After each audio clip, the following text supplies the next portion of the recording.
Deepali madam, YouTube मध्ये तुम्ही आलात, पण कार सेलिंग हा ऑप्शन कसा निवडला? म्हणजे हा पुरुषी जॉब होता आणि बऱ्यापैकी ते 99% पुरुषच कार सेलिंग करतात. मग तुम्हाला यावं आणि हे सगळे फील्ड निवडावी अशी का वाटली? मला करायचं होतं जरा सर्वांच्या पेक्षा हटके. जे जेंट्स करतात ही लेडीज पण करू शकते. ची जर्नी कुठून सुरुवात झाली? बेसिकली तुम्ही कुठून आहात? माझं गाव तर आहे, माझं जन्मस्थळ आहे आहे जस्ट आता 20 वर्ष तर झाले मला. मी पिंपरी चिंचवड मध्ये राहते. वडील माझे लहानपणीच वारले.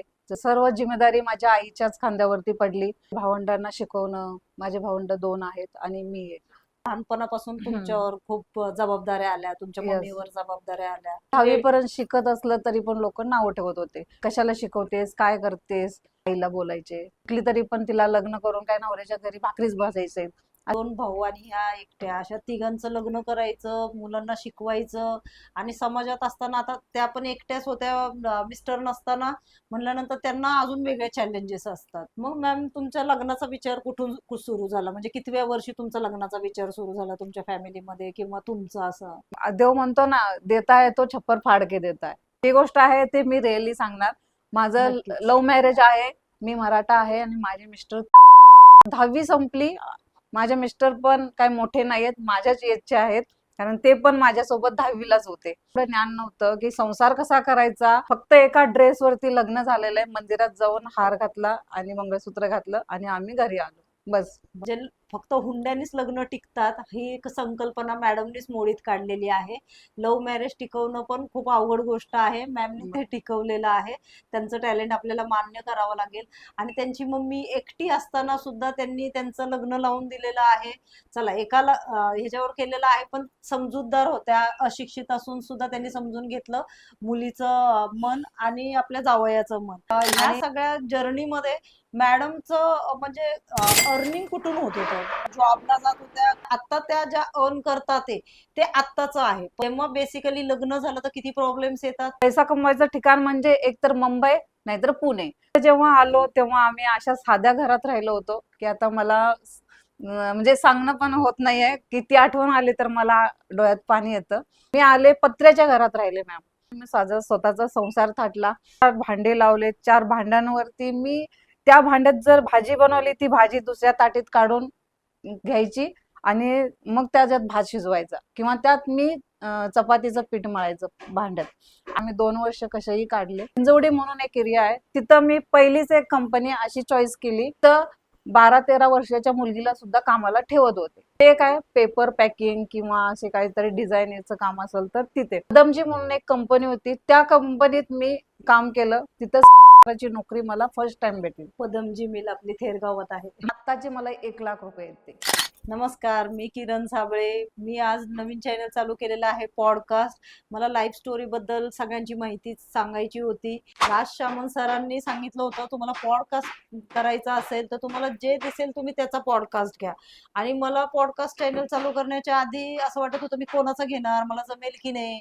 मग मला दीपाली मॅडम भेटल्या. दीपाली मॅडमचं पूर्ण जो स्वभाव होता तो मला इतका आवडला की इतकं डाऊन टू अर्थ होत्या. आणि त्यांची लाईफ स्टोरी बघितल्यानंतर कळलं की अरे बापरे, या इथं पोहोचले. आपल्याला वाटतं काय 2 लाख फॉलोअर्स वगैरे काय नाही.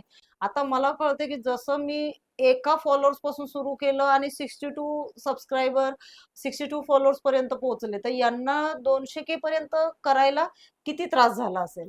तर आपण त्यांची लाईफ स्टोरी जाणून घेऊ की मॅडमनी कसं ही जर्नी स्टार्ट केली, कसं त्यांचं शिक्षण झालं, कसं आतापर्यंत त्यांचं करिअर झालं आणि त्यांनी सुरुवातीपासून एंड पर्यंत त्यांची आपण लाईफ स्टोरी जाणून घेऊ. तर मी दीपाली मॅडमचं स्वागत करत आहे माझ्या युट्यूब चॅनलवर. आपले पहिल्याच पाहुणे आहेत या. आपण पॉडकास्ट सुरू केलेला आहे, कॉफी विथ किरण. आता मॅडमचं आपण पहिलं माहिती घेऊया की या दीपाली चव्हाण मॅमला 2 लाख फॉलोअर्स आणि 2 लाख सबस्क्रायबर आहेत. सगळं वेल नोन प्रस्त आहे. यांनी शून्यापासून सुरुवात केलेली आहे. आज 2 लाखापर्यंत यांची झेप आहे. बघूया यांनी ही गरुड झेप कशा पद्धतीने घेतलेली आहे. नमस्कार किरण मॅडम. आज आपल्या नमस्कार. चॅनलवरती आपण माझं मनोगत मी आपल्या सबस्क्रायबरना शेअर करत आहे आणि मी माझी लाईफस्टाईल स्टोरी माझ्या सबस्क्रायबरना मी सांगणार आहे. आणि थँक्यू मला इन्व्हाइट केल्याबद्दल. दीपाली मॅम, कसं मग तुमची जर्नी कुठून सुरुवात झाली? बेसिकली तुम्ही कुठून आहात, म्हणजे तुमचं गाव वगैरे? आता माझं गाव तर आहे, माझं जन्मस्थळ आहे ते कोल्हापूर आहे आणि जस्ट आता 20 वर्ष तर झाले मला, मी पिंपरी चिंचवडमध्ये राहते. आय थिंक माझं आता कोल्हापूर गाव असल्यामुळे मी तिथं माझी लहानाची मोठी झाले मी. जसं 18 वय होईपर्यंत तिथेच होते मी. शिक्षण माझं मराठी स्कूलमधून झालेलं आहे आणि मराठी स्कूलमधून 10वी पर्यंत झालं. त्यानंतर आता शिक्षणाचं म्हटलं तर माझं लहानपण म्हणजे 1ली ते 10वी पर्यंत कोल्हापूर साईडलाच म्हणजे ते गावाकडे शिक्षण झालं. आणि शिक्षणाचा खर्च म्हटलं तर वडील माझे लहानपणीच वारले. तर कम से कम मी 10-11 वर्षाची असताना वडील माझे वारले. त्यानंतर सर्व जिम्मेदारी माझ्या आईच्याच खांद्यावरती पडली.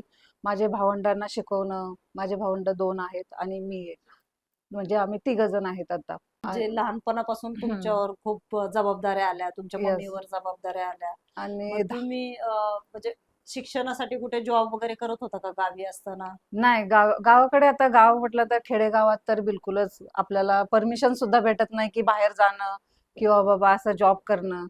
गावाकडची वस्ती तुम्हाला तर माहितीये कशी लोक असतात. ते बाहेर लेडीज 10वी पर्यंत शिकत असलं तरी पण लोक नावं ठेवत होते की कशाला शिकवतेस, काय करतेस. आईला बोलायचे काय, शिकली तरी पण तिला लग्न करून काय नवऱ्याच्या घरी भाकरीच भाजायचे, असं बोलायचे. खरं माझ्या आईनं 10वी पर्यंत तर कसं पर्यंत मला शिकवलं. म्हणजे समाजात बायकांना किंवा गावाकडे नाही इथे सुद्धा तुम्ही बघता की 10वी पर्यंत पण शिकवणं एका लेडीजने मुलींना म्हणजे 2 भाऊ आणि ह्या एकट्या अशा तिघांचं लग्न करायचं, मुलांना शिकवायचं. आणि समाजात असताना आता त्या पण एकट्याच होत्या, मिस्टर नसताना म्हणल्यानंतर त्यांना अजून वेगळे चॅलेंजेस असतात की सिंगल मदर पॅरेंटिंग केलेलं आहे त्यांना. आणि त्यांनी लहानपणापासूनच बऱ्यापैकी जबाबदाऱ्या समजून घेतलेल्या आहेत मम्मीच्या. मग मॅम तुमच्या लग्नाचा विचार कुठून सुरू झाला, म्हणजे कितव्या वर्षी तुमचा लग्नाचा विचार सुरू झाला तुमच्या फॅमिलीमध्ये किंवा तुमचा असं? 10वी संपली माझी. 10वी संपल्यानंतर घरचे विचार करायला लागले की आता जास्त शिकवायचं म्हटलं तर अजून 2 भाऊ पाठीमागे आहेत, त्यांना शिकवणं किंवा माझी लग्नाची जास्त जिम्मेदारी आईच्या डोक्यावर एकटी. कारण आईला पण भाऊ होते परंतु त्यांचं कसं लग्न झालं होतं, त्यांच्या बायका पोरं ते त्यांच्या त्यांच्यामध्येच म्हणजे माझे मामा. असं त्यांचा सपोर्ट काय मला भेटत नव्हता किंवा मामी वगैरे असेल त्यांचा सपोर्ट बिलकुल नव्हता मला.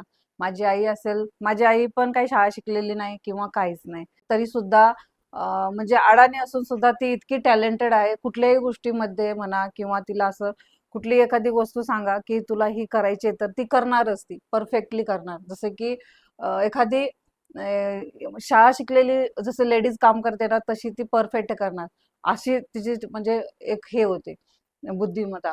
म्हणजे मॅमची मम्मी पण अशीच आहे, झाशी की राणी, आणि मॅडम हम्म. पण झाशी की राणी आहेत. यांना यांच्या मम्मीकडूनच बाळकडू मिळालेलं आहे याचा अर्थ. Yes, yes. आणि मग तुमच्या लग्नाचा विचार कुठून सुरू झाला? लग्नाचा विचार तर देव देताय तो छप्पर फाड के देताय, असं काम झालं माझं. कारण की माझा लग्नाचा विचार म्हणजे 10वी जशी माझी संपायला आणि मला म्हणजे जी गोष्ट आहे ते मी रिअली सांगणार. नक्कीच. लव्ह मॅरेज आहे आणि माझे मिस्टर मला भेटले माझे 10वी संपायला आणि मे महिन्याची सुट्टी लागायला, जेव्हा आमचे लास्टचे हे चालू होतात, आपले क्लास पेपर. चालू होतात, हा, क्लासेस. क्लासेस चालू होतात, जेव्हा मे महिन्यात, तेव्हा माझे मिस्टर मला भेटले आणि आमचं प्रेम झालं. मग आम्ही एकमेकांना भेटत गेलो, घरच्यांना सांगितलं. थोडं आमचं कास्ट प्रॉब्लेम आहे, म्हणजे कसं मी मराठा आहे आणि माझे मिस्टर तेली आहेत, त्याच्यामुळे थोडंसं चाललं होतं घरामध्ये गोंधळ. हा. खरं घरचे काय बोलले नाही. चला चला, दोघं सुखी राहू शकतात तर आपण कोण आहोत त्यांच्यामध्ये हे करणार. त्याच्यामुळे त्यांनी काही हे केलं नाही, आमचं लग्न लावून दिलं आणि आम्ही सुखानं राहिलो. आणि मग लास्ट 10वी संपली. माझे मिस्टर पण काय मोठे नाहीयेत, माझ्याच एजचे आहेत, कारण ते पण माझ्यासोबत 10वी होते. आणि आम्हाला काही एवढं ज्ञान नव्हतं की संसार कसा करायचा आणि लग्न म्हणजे काय आहे, हे एवढंच काहीच माहित नव्हतं.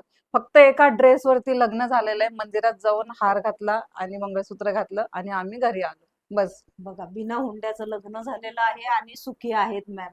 म्हणजे फक्त हुंड्यानेच लग्न टिकतात ही एक संकल्पना मॅडमनीच मोडीत काढलेली आहे. लव्ह मॅरेज टिकवणं पण खूप अवघड गोष्ट आहे, मॅमनी ते टिकवलेलं आहे. त्यांचं टॅलेंट आपल्याला मान्य करावं लागेल. आणि त्यांची मम्मी एकटी असताना सुद्धा त्यांनी त्यांचं लग्न लावून दिलेलं आहे. चला, एकाला ह्याच्यावर केलेलं आहे, पण समजूतदार होत्या, अशिक्षित असून सुद्धा त्यांनी समजून घेतलं मुलीचं मन आणि आपल्या जावयाचं मन. आणि ते आता सुखी आहेत. पण Yes. आपण बघूया की ह्या सगळ्या जर्नीमध्ये मॅडमचं म्हणजे अर्निंग कुठून होत होतं? म्हणजे कसं आहे, आता त्या ज्या अर्न करतात ते आत्ताचं आहे. पण जेव्हा बेसिकली लग्न झालं तर किती प्रॉब्लेम्स येतात. तर मॅडमच्या लाईफमध्ये, तर तुमच्या अशा लाईफमध्ये कसे प्रॉब्लेम्स आले की तुम्ही अर्निंग कुठं सुरू केलं? केव्हा म्हणजे काहीतरी कमतरता भासत असेल फॅमिलीमध्ये? बरोबर. तर आम्ही खूप लहान होतो. कारण की लग्न झाल्यानंतर गावात राहणं पण इतकं पॉसिबल नाही. मग आम्ही विचार केला, दोघं कुठेतरी जायचं, जॉब करायचा आणि पैसे कमवायचे. म्हणजे आम्ही दोघांनी, माझ्या मिस्टरांनी आणि मी. तर आम्हाला असं एकमेवच ठिकाण होतं, पैसा कमवायचं ठिकाण म्हणजे एकतर मुंबई नाहीतर पुणे. कारण गावात आम्हाला शेतीचं काम येत नव्हतं, की शेतात बाबा ते गवत काढणं, भांगलणं, हे खुरपणं हे बिलकुल आम्हाला जमत नव्हतं. तर आम्ही म्हटलं चला आता मग मुंबईला जायचं म्हटलं तर तिकडचं थोडंसं वातावरण आणि तिकडचं खाणं-पिणं, राहण्याची स्टाईल ती आम्हाला तेवढी एवढी नव्हती पटणारी. मग आम्ही विचार केला, की इथे पुण्यामध्ये यायचं. मग पुण्यामध्ये ह्यांचे एक मित्र होते. म्हणजे ते हॉटेलमध्ये काम करायचे त्यांचे मित्र. त्यांच्या मित्राने म्हटलं, की "तू ये हॉटेलमध्ये, मी तुला चांगल्या पोस्टवरती काम लावतो आणि तुम्ही थोडं बहुत काहीतरी पोटासाठी तुमच्या करून घ्या." इथं जेव्हा आलो तेव्हा आम्ही अशा साध्या घरात राहिलो होतो, की आता मला म्हणजे सांगणं पण होत नाहीये, की ती आठवण आली तर मला डोळ्यात पाणी येतं. त्या गोष्टी आठवल्या म्हणजे मला थोडं दुःख होतं. मी आले पत्र्याच्या घरात राहिले मॅम.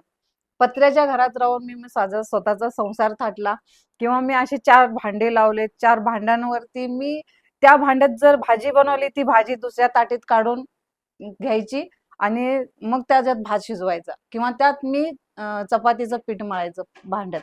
असा आमचा संसार करत-करत आम्ही 2 वर्ष कसेही काढले. त्यानंतर माझी कॉलेज टाईप तर थांबली तिथंच. कारण की मला कॉलेजला जायचं होतं. खरं माझं कॉलेज काय झालं नाही. कारण कमी पैसा आणि कमी इन्व्हेस्टमेंट त्याच्यामुळं काही जबाबदाऱ्या पॉसिबल जास्त. हां, जबाबदाऱ्या जास्त. तर माझे मिस्टर 12-13 वर्षाचे असल्यापासून ते हॉटेलमध्ये काम करायला लागले. तिथून मग मग मला थोडी आयडिया आली, की बाबा आपण पण काम करू शकतो. तर ह्या हिंजवडी म्हणून एक एरिया आहे. तिथं मी पहिलीच एक कंपनी अशी चॉईस केली.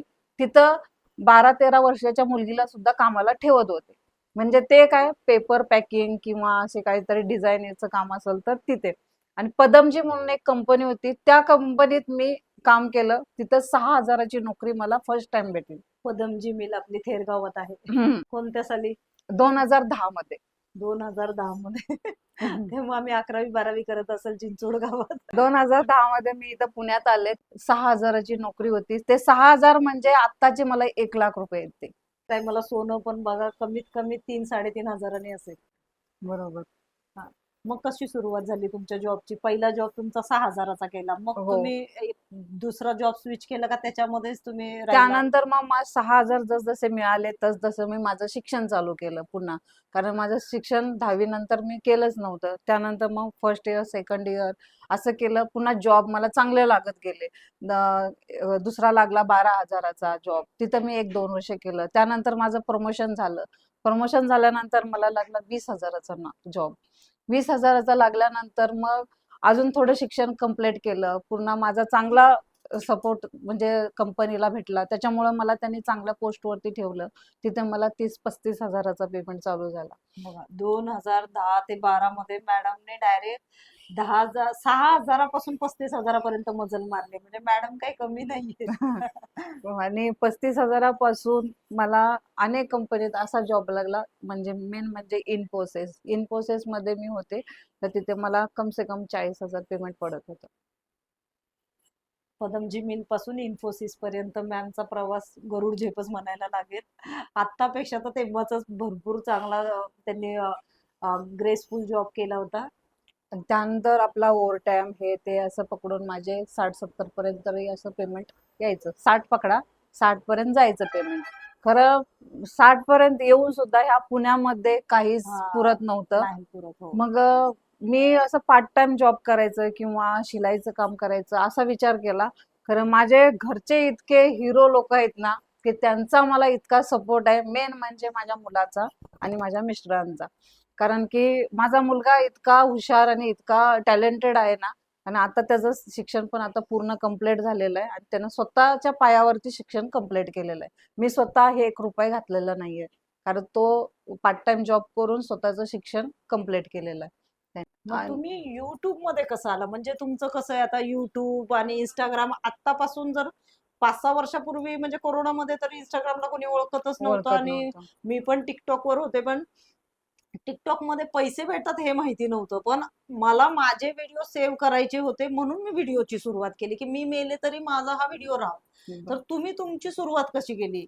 येस. आता तुम्ही जसं की बोललात की मला टिकटॉक पासून सवय होती. मेन तशीच मला पण टिकटॉकची सवय होती आणि टिकटॉक वरती पण माझे फॉलोअर्स 1.5 लाख सबस्क्रायबर होते माझे अरे बापरे! टिकटॉक वरती.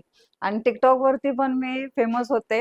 आणि त्यानंतर फक्त एवढेच की घरामधले रील बनवणे, बाहेर गेलं म्हणजे कुठे हा. बनवणे, हे घरच्यांना माहित पडलं की हिला शौक आहे. आपण हिला काहीतरी कुठल्या तरी क्षेत्रामध्ये उतरायला पाहिजे. तर माझ्या मुलग्याला थोडंसं म्हणजे असं भान हे झालं की बाबा मम्मीला आहे शौक, तर तिला आपण युट्यूबचा नाद लावावा.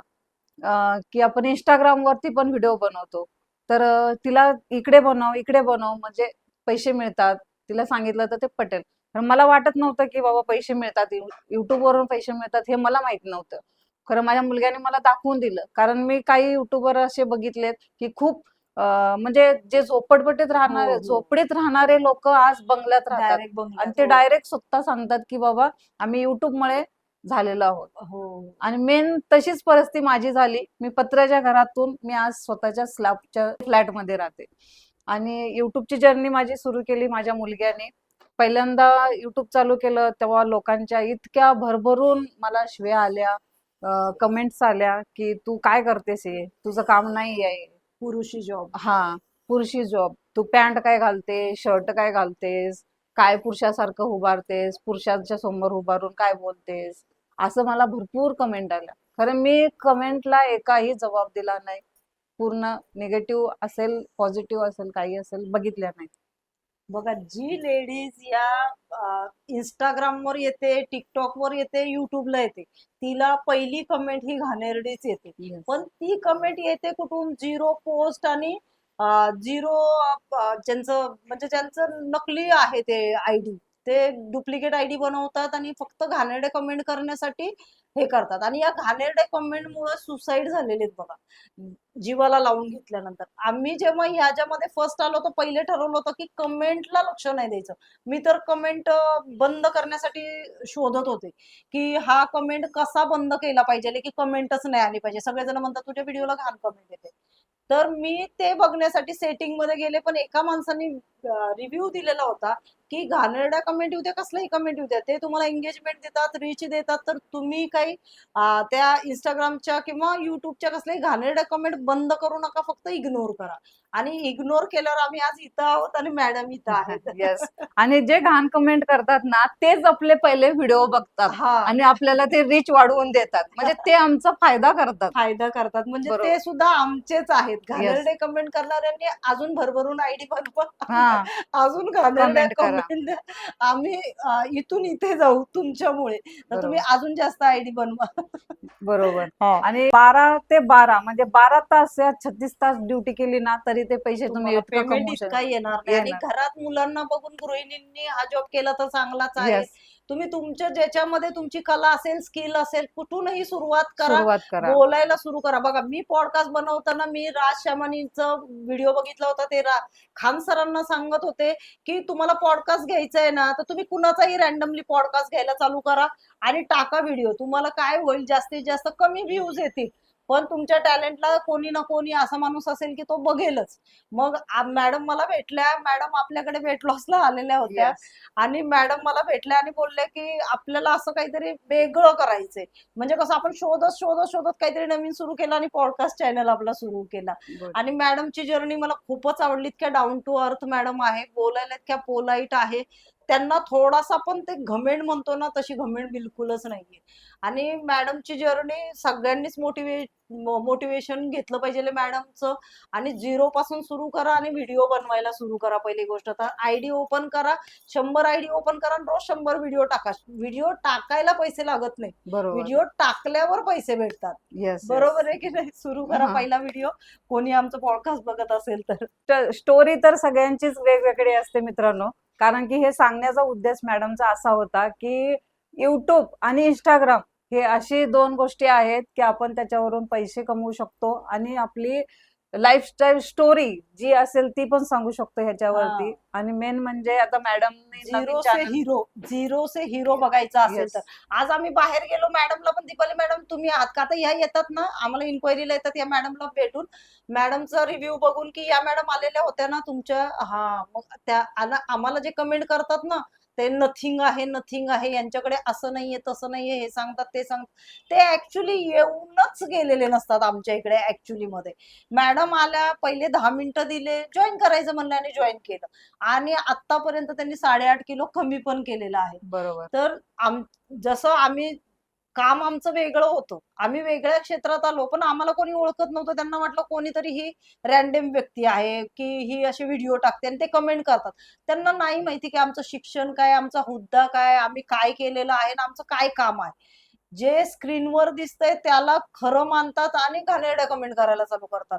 तर स्क्रीनवरचं आयुष्य हे काय कायमचं नसतं, आणि ओरिजिनल मधला आता जो समजा एखादा आर्टिस्ट असेल तो घरी जाऊन, आता मलाइका अरोरा खरंच आहे तिची फिगर वगैरे, पण ती काही दिवसभर ते फिगरच दाखवत असते का, नाही, ती घरात गेली की मुलांची आई झाली, गृहिणी झाली, घरातली कामं करते, कुठे पसार आहे काय ते सगळं ती करत असते. ह्या पण यांच्या घरी जाऊन धुणं भांडी करतात, मी पण माझ्या घरी जाऊन धुणं भांडी करते, पण आम्ही आमचं नाव याच्यामध्ये बनवलेलं आहे. आमच्या सारख्या ज्या कोणी स्त्रिया असतील त्यांनी याच्यामध्ये यावं, आम्हाला बघून फक्त आमची हीच एक माफक अपेक्षा आहे. जे कोणी आमचे पॉडकास्ट बघत आहे त्यांनी नक्कीच रीच आउट करावं. दीपाली मॅडम, युट्यूब मध्ये तुम्ही आलात, पण कार सेलिंग हा ऑप्शन कसा निवडला? म्हणजे हा पुरुषी जॉब होता आणि बऱ्यापैकी इथे 99% पुरुषच कार सेलिंग करतात, मग तुम्हाला यावं आणि हे सगळे फील्ड निवडावी अशी का वाटली? बरोबर मॅम, ते एकदम योग्य प्रश्न मला विचारलात तुम्ही.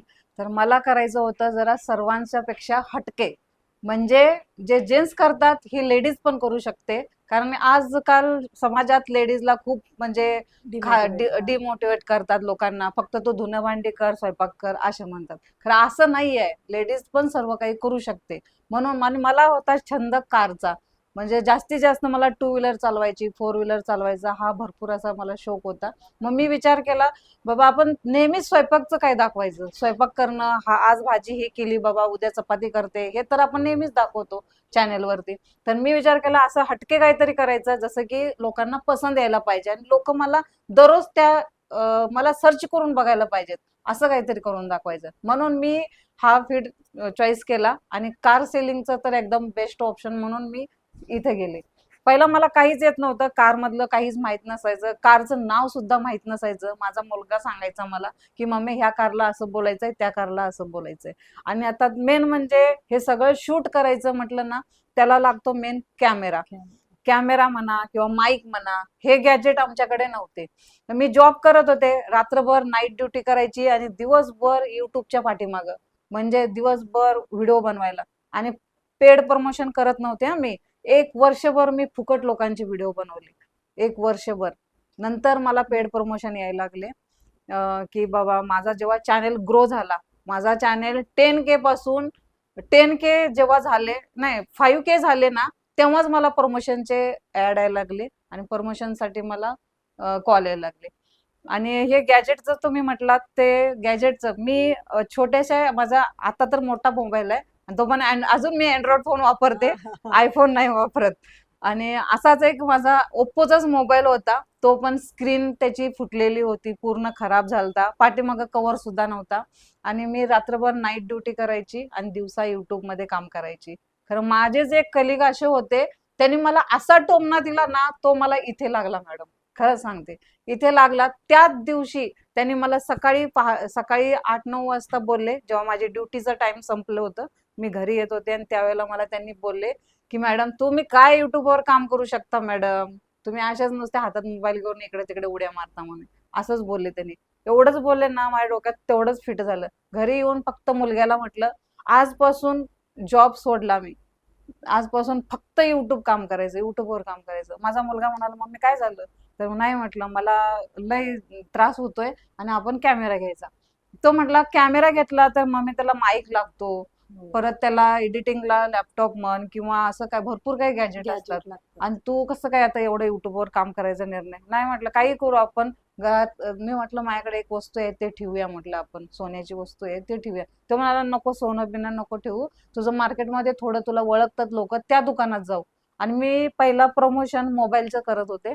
जसं की पिंपरी चिंचवडमध्ये मोबाईलचे शॉप आहेत, तिथे मी सगळ्यांचे शॉपचे प्रमोशन करत होते.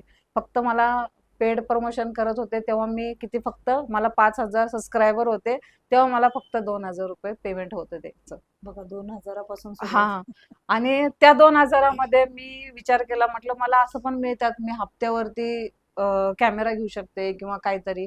खरं घरचे म्हणाले असं तू हप्ते वगैरे काही त्याचं नादाला लागू नको, तू डायरेक्टली कॅश मध्ये घे, जिथं ओळख आहे तिथं. मग थोडं बहुत मी पैसे साठवले होते, त्याच्यातून कॅमेरा घेतला. तो पण घेतला, कितीचा घेतला, 46,000चा कॅमेरा घेतला. महाग आहे. महाग घेतला त्यावेळेस, कधी एक 5 वर्षाच्या पाठीमाग. 2020 साली. हा, त्यावेळेला घेतला. त्यानंतर मग आमच्याकडे माईक नव्हते खरे. एक असा दयाळू माणूस होता, त्यांचं मी प्रमोशन केलं. त्यांनी माझ्याकडे बघून ते म्हणाले की मॅडम तुम्हाला एक माझ्याकडून अशी वस्तू देतो की तुम्हाला लाईफ टाईम मध्ये माझी आठवण येईल, ती तुमच्या सोबत राहील. त्यांनी मला माईक फ्री दिला. मी भारी. तसंच. आणि असे ऊन, असं एवढं भरभर ऊन असायचं, उन्हात ना मी शूट करायची. उन्हात अशी घाम गळायचा पूर्ण, असं आरडाओरड करत. त्या लोकांना माझी दया यायची, मॅडम खरंच तुम्ही खूप म्हणजे हे आहेत म्हणायचे. कारण की आजपर्यंत जेंट्स सुद्धा ह्या उन्हात काही काम करू शकत नाही, तर तो हो. तुम्ही करताय. आणि दिवसभर असं फिरून यायचं, रात्रभर मुलगा एडिट करायचा, आणि मग ते प्रमोशन बेडचं असलं तर हे करायचं आम्ही.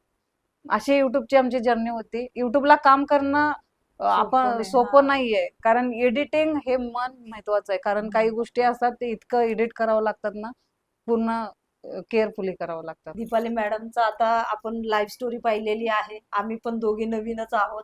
आपलं Yes. चॅनल नवीन आहे. Yes. आम्हाला कमेंट मध्ये तुम्ही थोडे शिकवा, आम्हाला कमेंट करा, आमचा चॅनल कसा वाटतो तुम्हाला, लाईक करा, सबस्क्राईब करा आणि भरभरून शेअर करा.